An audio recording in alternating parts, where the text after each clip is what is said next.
মালদার মানিকচক বিধানসভা তৃণমূল কংগ্রেসের বিধায়িকা সাবিত্রী মিত্রকে প্রাণে মারার চেষ্টার ঘটনায় যুক্ত গাড়িকে আটক করল পুলিশ। বৈষ্ণবনগরের গাড়ির মালিকের ব্যক্তিকে জিজ্ঞাসাবাদ করছে মানিকচক থানার পুলিশ। বাজেয়াপ্ত করা হয়েছে ওই ব্যক্তির মোবাইল। পুরো ঘটনার তদন্ত চালাচ্ছে পুলিশ, জানালেন বিধায়ক সাবিত্রী মিত্র। গত শনিবার রাতে মানিকচক থেকে মালদহ শহরের দিকে যাওয়ার পথে তৃণমূল বিধায়িকা সাবিত্রী মিত্রকে প্রাণে মেরে দেওয়ার চেষ্টা করা হয় বলে অভিযোগ। গাড়ি দিয়ে দুর্ঘটনা ঘটিয়ে প্রাণে মারার একটি ছক করা হয়েছিল।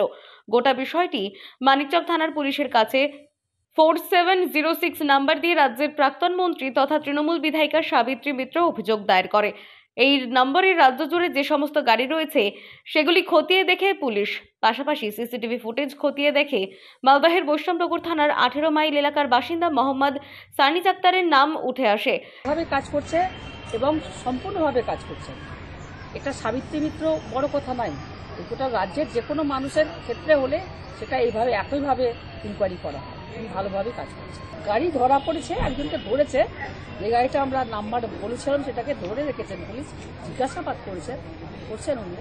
কি বাড়ানো হলো না? আমার নিরাপত্তা রক্ষীর দরকার নেই। আমি কোনোদিনই নিরাপত্তা রক্ষী নিয়ে বেশি আমি তৎপরতার সঙ্গে লড়াই করিনি। নিরাপত্তা রক্ষী যা আছে সাফিসিয়েন্ট আছে। আমি অনেক রাত পর্যন্ত কাজ করি, আমি 2-3টা পর্যন্ত কাজ করি রাত্রে। আমি আমার ব্যক্তিগত শত্রু নেই, তাহলে আমাকে মারবেটাকে? কিন্তু এটা কেন হয়েছে আমি জানি না, এটা একটা হয়েছে কথা।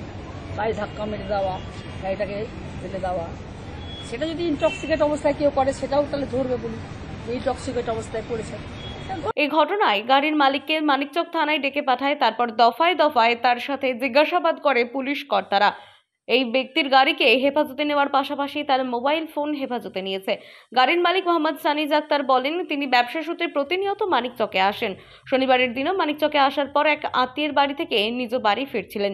রাস্তায় কোনো রকম কিছুই ঘটনা ঘটেনি। স্বাভাবিক মতো যেভাবে অন্যান্য গাড়ি পাশ কাটিয়ে যেতে হয় ঠিক সেভাবেই গিয়েছিলেন। আমি কোনো দুর্ঘটনা ঘটানোর চেষ্টা করিনি। পুলিশি তদন্তে পূর্ণাঙ্গ সহযোগিতা করব। তবে এই গোটা ঘটনা, তার গাড়ি, মোবাইল ফোন পুলিশ হেফাজতে নেওয়ার কারণে তিনি মানসিক চাপে রয়েছেন। তিনি কোনো রকম ভাবে কোনো ঘটনার সঙ্গে যুক্ত নন বলেই দাবি তার। আমি এসেছিলাম বেলা 4টার সময় মানিকচকে।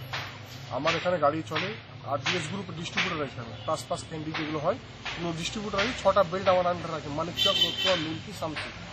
এই 6টা বেল্ট আমার আন্ডার আছে। আমাকে প্রায় মতো এখানে আসতে হয়, মাসে 10 দিনে আসতে হয়, 15 দিনে আসতে হয়। সেদিন এসেছিলাম আমি সকাল বেলা 4টার দিকে এসেছিলাম। এই যে জায়গায় গেছিলাম সেই জায়গায় আমাকে আইসি স্যার নিয়ে গেছিল জাস্ট ভেরিফাইয়ের জন্য। ভেরিফাই করে আইসি স্যার সন্তুষ্ট আছে।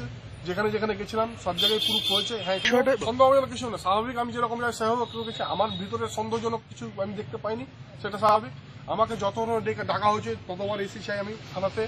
এমনকি আমাকে বলেছে মোবাইল সাইবারে দিতে হবে, আমি দিয়েছি। কি বলছে এখন পুলিশ? আর এমন আপনি বলবো, এইটুকু রিকোয়েস্ট করবো আমি, আমার পুরো ব্যাক হিস্ট্রি দেখেন। আমার বাবা, আমার দাদু, তার দাদুর ব্যাক হিস্ট্রি দেখেন। কোনোদিন কেউ কোনো একটা মশা মারার কেসে অভিযোগ নেই। তা আমি কি করে একটা এমএলএ কে মারার টেন্ডেন্সি নেবো বলে? কি বলছে এখন পুলিশ? পুলিশ এখন সন্দেহজনক আমার গাড়িটা ধরেছে। ম্যাডাম যেহেতু গাড়ি 4706 একটা ডিস্ট্রিক্টে অনেকগুলো গাড়ির নাম্বার 4706 থাকে। এগেইনস্টে আমার গাড়িটা ম্যাডাম আইডেন্টিফাই করেছে, এই গাড়িটাই ছিল। আপনি কোন দিক থেকে? আমি বলবো যে কারবাই হোক, সবকিছু ঠিক মতো কারবাই হোক, দোষী শাস্তি পাক, আমি এটা বলবো আমার তরফ থেকে।